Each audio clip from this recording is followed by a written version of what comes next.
12वीं कक्षा में हिंदी के वर्ग में आज हम आपके लिए लेकर प्रस्तुत हैं जूझ नामक कहानी। यह कहने को तो आपके पाठ्यक्रम में कहानी है, लेकिन यह आत्मकथात्मक उपन्यास है। आपकी कक्षा में पाठ्यक्रम में इसे एक पाठ के रूप में प्रस्तुत किया गया है। कह सकते हैं कि उपन्यास का यह एक अंश मात्र है, लेकिन जिस तरह से प्रस्तुति की गई है उसमें आपको यह कहीं महसूस नहीं होगा कि आपने उपन्यास नहीं पढ़ा है, एक कहानी पढ़ी है, एक निबंध पढ़ा है। मेरा कहने का मतलब है कि जितना उपन्यास पढ़ करके उस पात्रों को, उन संदेशों को, उन स्थितियों को आप समझ सकते थे, उतना आप इस पाठ को पढ़ करके समझ जाएंगे। कहीं कोई खालीपन या कमी महसूस नहीं होगी, यह मैं दावे के साथ कह सकता हूं। अब है क्या? तो आनंद यादव जो आपके लेखक हैं, मराठी मूल के हैं, यानी महाराष्ट्र के रहने वाले हैं, लेकिन इन्होंने जितनी कुशलता मराठी भाषा में दिखाई है, संस्कृत और हिंदी भाषा पर भी इनका अधिकार उतना ही सुरक्षित है। और इसी योग्यता के कारण भारत सरकार ने 1990 ईस्वी में इन्हें साहित्य अकादमी पुरस्कार से सम्मानित किया है। तो आप समझ सकते हैं कि एकमात्र इस उपन्यास पर इन्हें साहित्य अकादमी पुरस्कार मिला। यह कितना चर्चित और कितना बहुप्रशंसित उपन्यास हो सकता है, इसे हम पाठ के माध्यम से देखने की कोशिश करेंगे कि आखिर इस उपन्यास में है क्या। फिर देखेंगे हम कि पाठ के द्वारा लेखक ने संदेश क्या दिया है और क्या क्या कहना चाहा है। तो आइए बगैर विलंब किए हुए हम चलते हैं इस पाठ को देखने के लिए। बच्चों, जूझ शब्द हिंदी का ऐसा शब्द है जिसका पर्यायवाची होता है संघर्ष करना, अनथक, बिना थके हुए लगातार परिश्रम करते रहना। और इसके साथ ही गांधी जी ने जैसा कि कहा था कि भारत की आत्मा गांवों में बसती है, तमाम विकास, मशीनीकरण, यंत्रीकरण के बावजूद, ग्लोबलाइजेशन, वैश्वीकरण के बावजूद आज भी हमारा गांव सड़क, शिक्षा, बिजली, स्वास्थ्य के लिए मुहताज बना हुआ है।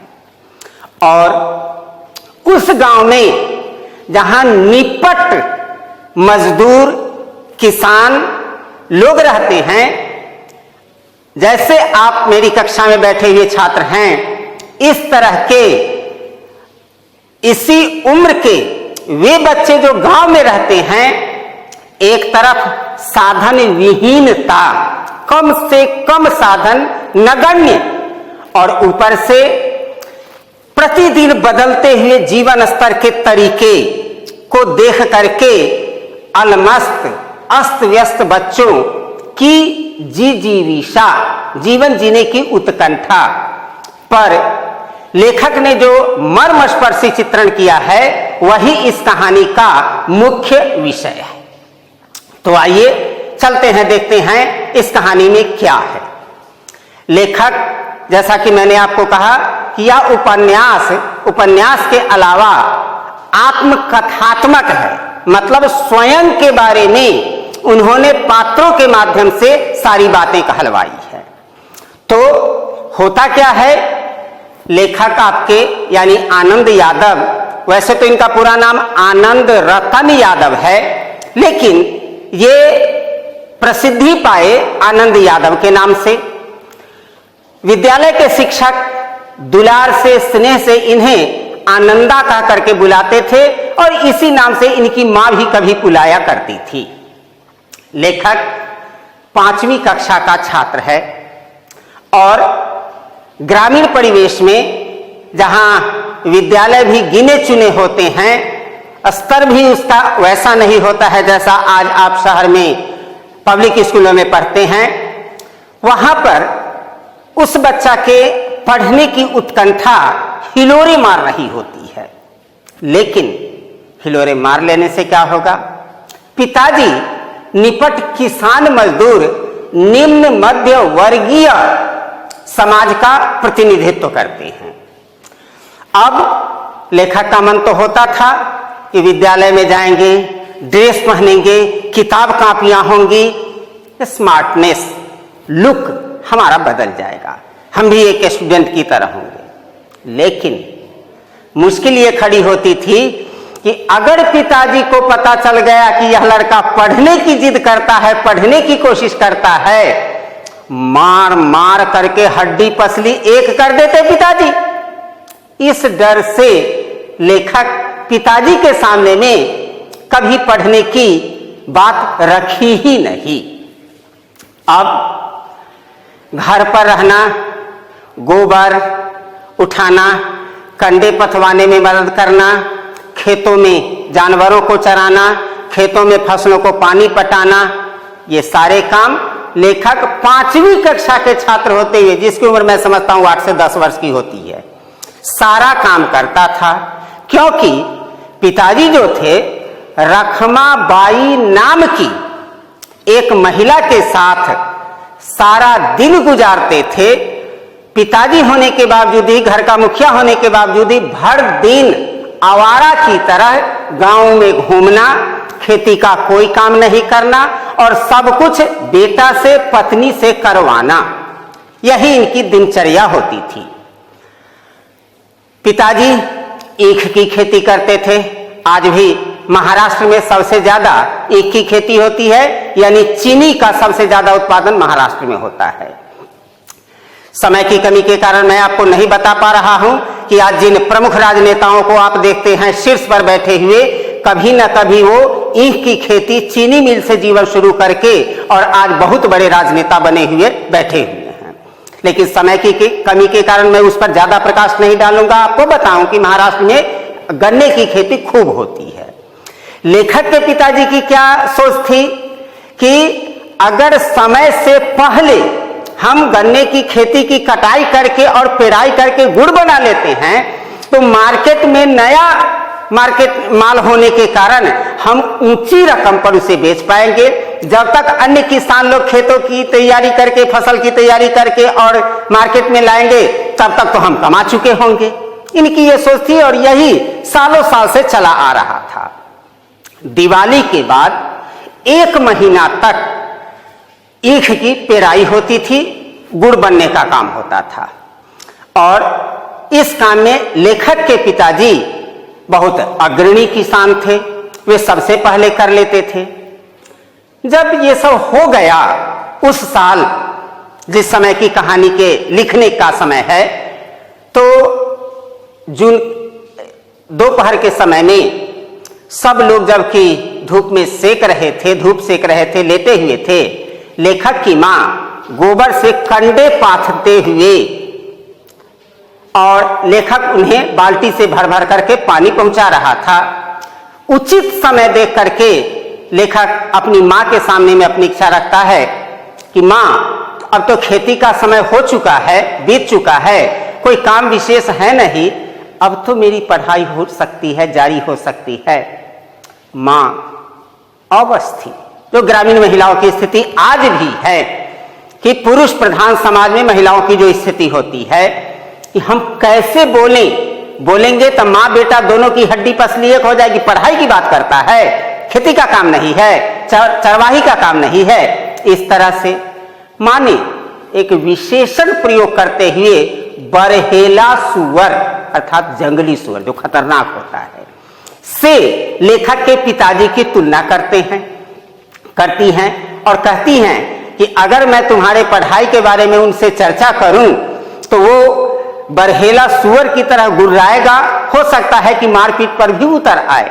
बेटे मैं इसमें अवश्य क्या करूं, चाहता तो हूं कि तू पढ़ लिख बहुत बड़ा आदमी बन, लेकिन मैं करूं तो क्या करूं। लेखक था तो बच्चा, लेकिन अपने लक्ष्य के प्रति इतना लगनशील था, इतना अग्रेसिव था, उसने सोचा कि मां कोई तो ऐसा आदमी गांव में होगा प्रभावशाली जिसकी बात को मानने के लिए हमारे पिताजी बाध्य होंगे। कोई तो ऐसा आदमी होगा। और वह आदमी था जमींदार दत्ताराव देसाई, जो गांव का संपन्न आदमी था। सब लोग उसे सम्मान की दृष्टि से देखते थे, महिलाएं घूंघट करके उनके सामने में निकलती थी। तो लेखक मां को सलाह देते हैं कि मां, एक दिन समय निकाल करके हम तुम चल और अपनी व्यथा को सरकार के सामने में रखते हैं, अर्थात देसाई साहब के सामने में।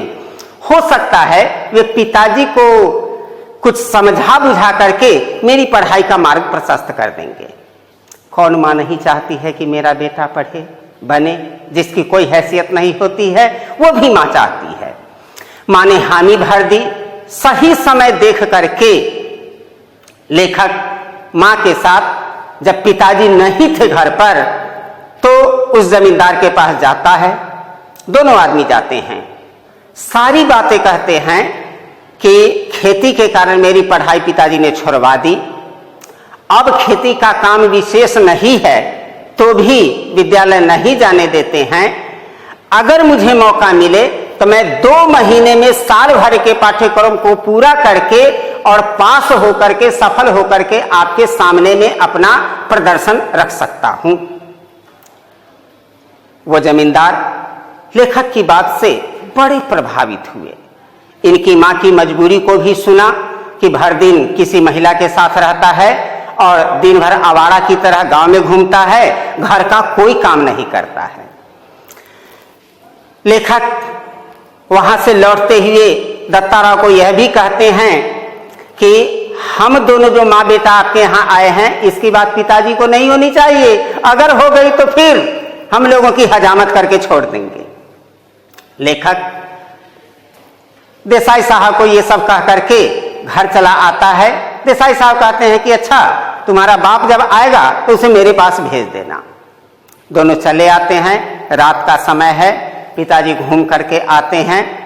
माँ रोटी बना रही होती है और उसी समय कहती है कि मैं दत्ताराव साहब के यहाँ सब्जी भाजी देने गई थी, तो उन्होंने बातचीत के क्रम में कहा कि तुम्हारा मालिक इतने दिनों से दिखाई नहीं दिया, कोई बातचीत नहीं हुई, तो थोड़ा आएगा तो भेज देना। कुशल समाचार लिए हुए भी बहुत दिन हो गया, उससे बातचीत किए हुए। यह कह करके पिताजी को देसाई साहब के यहाँ भेज दिया जाता है। इन दोनों को लौटने से पहले देसाई साहब ने बच्चा को, लेखक को समझा दिया था कि पिताजी के आने के कुछ देर के बाद तू भी आ जाना और आमने सामने बात करा करके हम तुम्हें पढ़ाई का मार्ग प्रशस्त कर देंगे। लेखक के पिताजी जाते हैं, उसके 5 मिनट के बाद लेखक भी पहुंचते हैं। देसाई साहब हुक्का गुड़गुड़ा पी रहे होते हैं, इनके पिताजी बैठे हुए होते हैं। लेखक जाते हैं, दत्ताराव देखते हुए पूछते हैं, का रे छोकरा, कहाँ आया है इतनी रात को? दादा खाना नहीं खाया है, दादा को बुलाने आए हैं। लेखक बहाना करते हैं। अच्छा ठीक है, बैठो, तुमसे भी कुछ बातचीत कर ले। अरे तू कुछ पढ़ता लिखता है कि नहीं पढ़ता लिखता है? लेखक बोले कि पढ़ रहा था, खेती के कारण पिताजी ने पढ़ाई छुड़वा दी और अब अगले वार्षिक परीक्षा में 2 महीना का समय है। अगर मौका मिले तो मैं पूरा सिलेबस कर ले सकता हूं और परीक्षा भी सफलतापूर्वक पूरा कर लूंगा, पास कर लूंगा। लेकिन पिताजी विद्यालय जाने ही नहीं देते हैं, पढ़ाई एक तरह से छुड़वा दी है। जो गांव के प्रमुख लोगों का विचार होता है, जो उनका व्यक्तित्व होता है, उन्होंने पिताजी की तरफ देखते हुए डांटते हुए कहा, क्यों रे, क्यों छुड़वाया तू? तुम्हें नहीं पता है कि इस उम्र में बच्चों के लिए पढ़ाई भोजन से ज्यादा जरूरी है?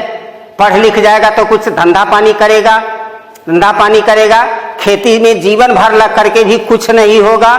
खेती तो घाटे का सौदा है, क्यों इसके जीवन के साथ तुम मजाक कर रहा है?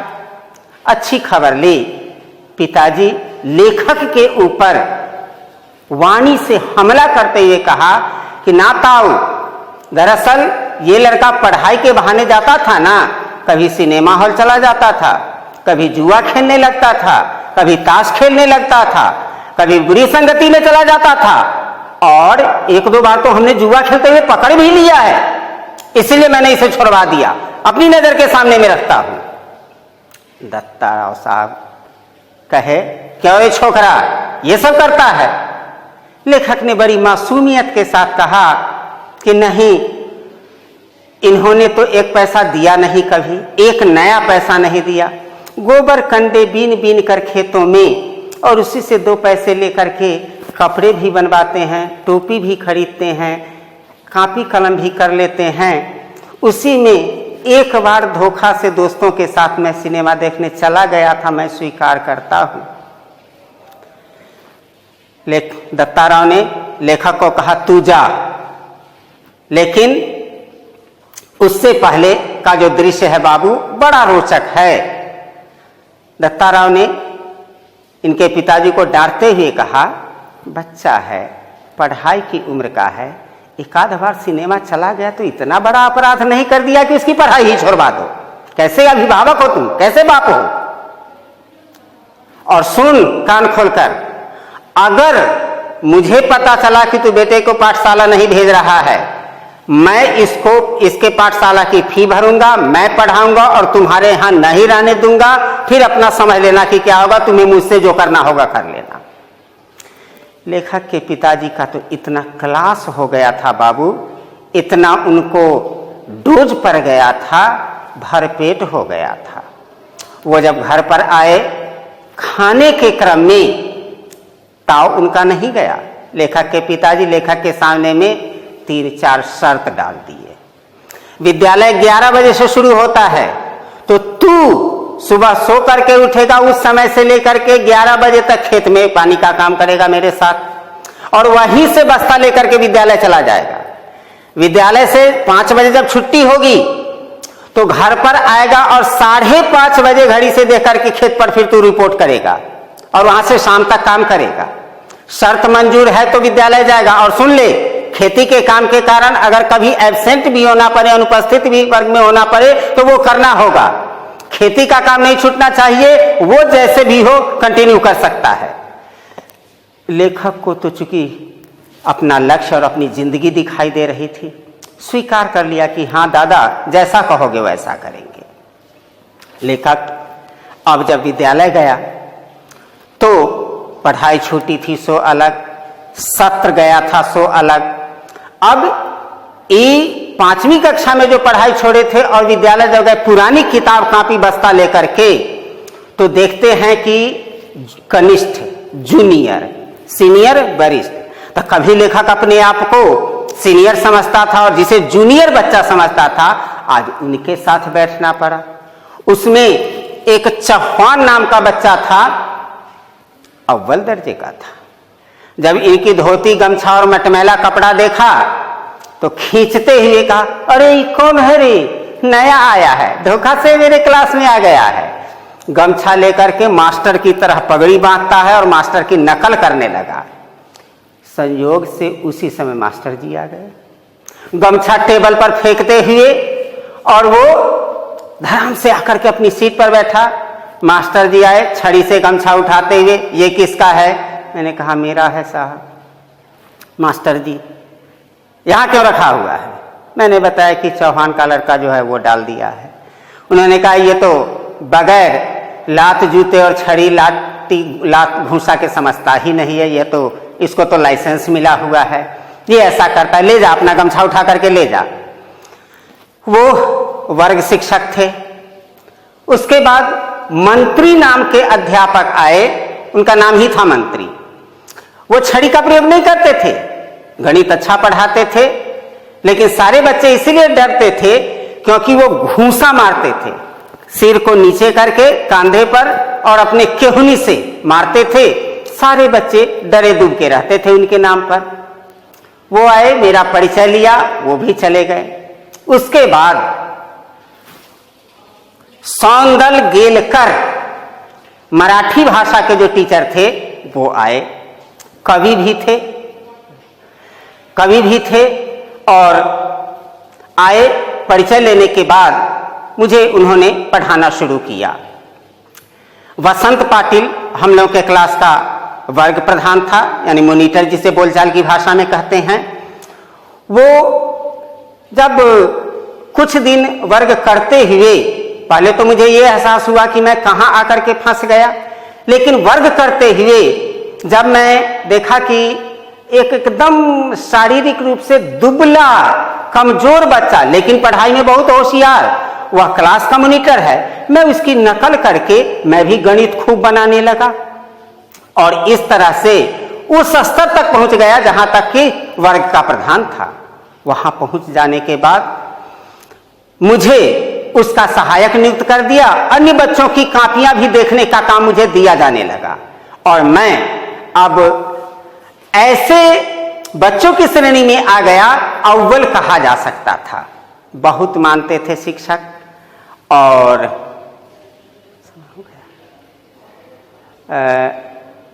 इसी कहानी को बाबू अगले वर्ग में हम पुनः यहीं से शुरू करेंगे।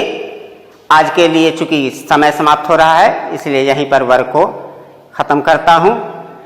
धन्यवाद। एक और क्लास लूंगा, उसके बाद इस उपन्यास के शेष भाग को आपके सामने में प्रस्तुत करते हुए जो भी शंका समाधान होगा वो करते हुए पाठ को हम लोग पूरा करेंगे। धन्यवाद।